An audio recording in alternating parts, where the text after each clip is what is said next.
What is going on, everybody? Welcome back to Chuds BBQ. My name is Bradley Robinson, and today I'm going to show you how I made this. Beautiful, delicious, scratch-made, porky, cheesy, amazing pork smash burger. Coming up.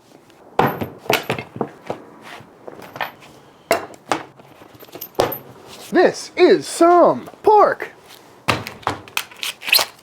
Ooh. Pat it dry. And what I got here is some chunks of some pork butt as well as some pork belly. Trying to get a fat content of 70, 30, 80, 20, somewhere in there. And back when I was working at LeRoy Lewis, Evan and I would frequently have conversations about food while we're working on the truck or working events or something like that. And one day I asked him, why aren't pork burgers a thing? You know, you see venison burgers, beef burgers, obviously, bison burgers, lamb burgers, but you rarely see pork burgers. I mean, I suppose you've got your breakfast sandwiches, but that's more of a sausage sandwich than an actual pork burger. And we always thought it would be a really funny idea to start a fast food chain called Pork Burger because pork is so much cheaper than beef. If you made them really good, you could probably undercut the whole fast food market. Alas, nothing came of it until LeRoy Lewis opened a brick and mortar about a year ago, and lo and behold, on the menu was the pork burger, and I was pumped. So I immediately went and tried it, and it was fantastic. Because at the end of the day, if you've got a really thin patty with a really good crust on it, a fluffy bun, some condiments, maybe some veg, and cheese, is the flavor of beef really coming through all that much? I mean, yeah. But a pork burger is a lot better than you may think. But unfortunately, the pork burger was not long for this world and is no longer on the LeRoy Lewis menu. So today we're gonna make some ourselves and hopefully spread the good word of the pork burger. Got all this pork cubed up so it freezes really quick and fits down our meat grinder. So now into the freezer we go.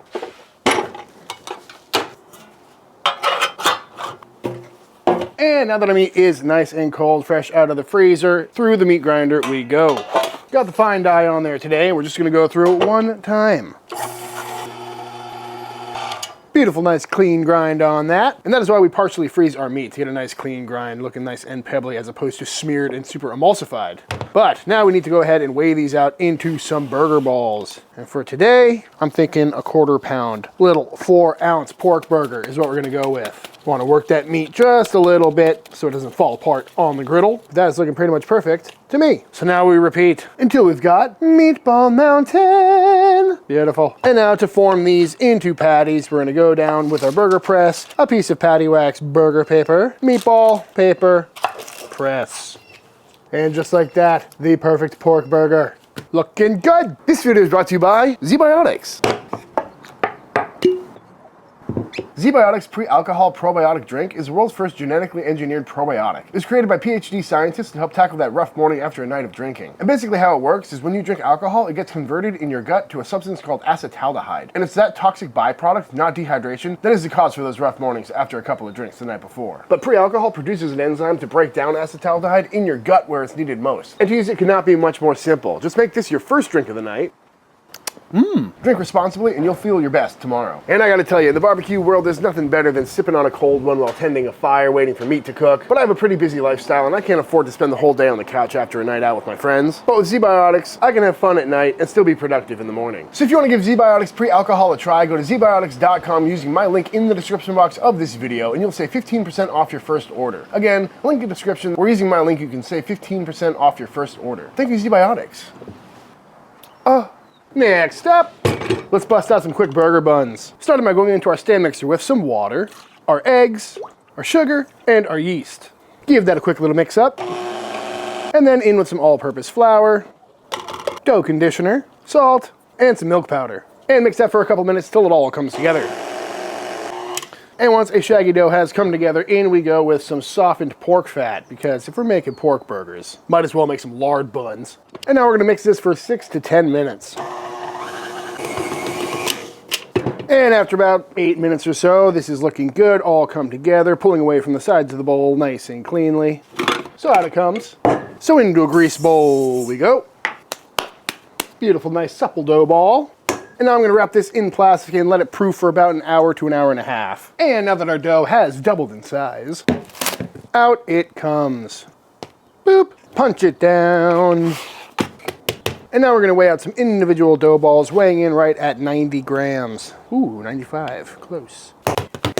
Now grab your dough ball and fold all the seams to the underside to make a nice smooth topped ball, pinching it closed. Give it the old table roll to get nice and tight until you get a perfect little dough ball. And once all rolled out onto a Silpat lined baking sheet, I'm gonna go around and push all these down to make them a little wider and shorter so they don't get too plump on us. And then I'm gonna wrap these up in plastic wrap and let them rise again for another 30 to 45 minutes. 45 minutes later, these are looking a lot bigger and a lot flatter because there's something I've been wanting to try for a long time. And I probably should have done a test run first instead of doing it in the middle of a video, but thought I'd bring you guys along for the ride. And that is, while these were rising, I put another sheet tray right on top like this for the entire time in hopes that they'll be a little bit shorter and wider as opposed to really tall and almost round. And it would appear that that worked, but I guess we'll see what happens in the oven. But before these go in the oven, I'm gonna take some egg wash here, just to beat an egg with a little bit of water, and I'm gonna paint these all over for that lovely golden brown color. And just like that, all painted up, looking absolutely perfect. You could hit them with sesame seeds at this point if you wanted to, but I don't think I am today. Just going for some standard Randall buns. So now into a 375-degree oven these go until they're looking absolutely beautiful. Love the color on that. Still a little bulbous, but once they're cut in half, I think they'll work out perfectly. And just look at the color. Oh, gotta love it. That took about 25 minutes in the oven. So now I'm gonna pop these off of this tray and let them cool down on a wire rack.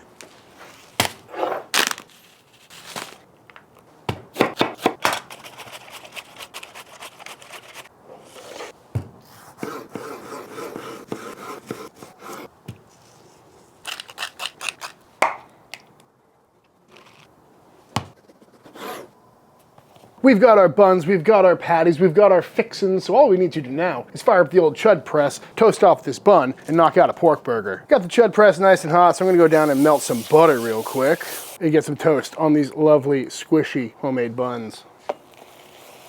Beautiful. The press is now ripping hot, right around 630 degrees. Taking a look at these pork patties. I mean, come on, tell me that doesn't look good. Nice and fatty. And to cheat the system a little bit, I'm gonna go down with a little beef fat spray. Little Wagyu tallow. Yes, please. Patty down and we smash. I like to smash it with the paper on. That way nothing sticks. Ooh. Little wok hay going, that's all right. And it looks like I smashed a little too hard because that's looking pretty wide, but maybe it'll shrink up. Seasoning of choice today is some good old Chuds BBQ steak rub. Again, another rub designed for steak, so it can only help us in this context. Beautiful.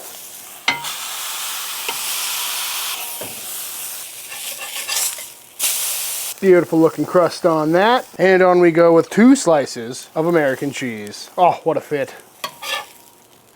And of course, you can make these as big or as small as you like. A double stack would probably work out pretty well with these because they're so thin. But I think if we're really trying to make it taste like a cheeseburger, a nice thin patty like this is gonna work out the best. And that's because like a half-pound thick boy pork burger just doesn't sound that appealing to me. But to build, start out by going down with some of our sauce. I went for a Dijonnaise type sauce, but I also had to throw some yellow mustard in there because, you know, it's a burger. And yellow mustard is one of those flavors that I really expect on a cheeseburger. But also, I'm kind of doing an homage to the L&L pork burger. And there they just put straight yellow mustard on, but I think a Dijonnaise would work really well on this too, because I love Dijonnaise. Next up, going down with some rehydrated onions, my favorite pro tip for making fast food style burgers at home, because that's what they're doing at all the fast food restaurants. You know, they're not dicing onions back there all the time. I mean, I'm sure some are, but they just grab some of these. These are just some dehydrated onions. We actually sell these on our website now. Look, it's a little burger man, and it really does give a burger that nostalgic flavor. Highly recommend it. Next up, down with our beautiful little pork smash patty. Ooh, I kind of like that fit. Extra meat, a single slice of seasoned tomato, followed by a dainty amount of shredded lettuce. And then we top it all off, and there it is, my version of the L&L pork burger. And I gotta say, I'm loving the way that's looking. And there it is, folks, the famous pork burger in all its glory, looking quite magnificent, if I do say so myself. Loving those ratios, but really we gotta see how it came out. Gotta say, folks, I'm pretty excited. Haven't had a pork burger in a while. And you know, it's just a classic simple burger with a fun little twist on it, but let's go for it. There's nothing offensive about that in the slightest. So simple, yet so tasty. I could eat so many of these. It really does have everything you need, you know? It's got the same exact form factor as a burger, so clearly it eats like a burger. It's got the Maillard, it's properly seasoned, it's properly fatty and juicy. But because it's pork and not beef, it's just not nearly as heavy. Like, I really do think I could eat more of these than I could a regular burger of the exact same size. But it's still nice and juicy. That sauce is amazing too. Nice and cheesy, nice and juicy. The lettuce and tomato are also working really well for me on this one. It's kind of hit or miss for me whether I want it on a burger, but on the pork burger, I don't know, something about the tomato and that lettuce working out really well.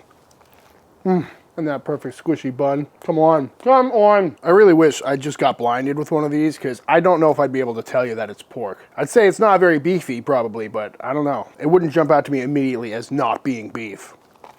Just tastes like a good burger. Although next time I make this, which I'll probably do on camera, I definitely want to do a pork burger with beef bacon. That'd just be funny. Evan definitely had it right with these toppings. This is phenomenal. There's nothing I would change. I like it. But because dogs can't eat onions and definitely shouldn't eat mustard, and this is my last bite, I need to fire off another patty. That was a good bite. I mean, look at that thing. Looks just like a beef patty. There we go, naked pork burger with cheese for the official taste test. Ooh.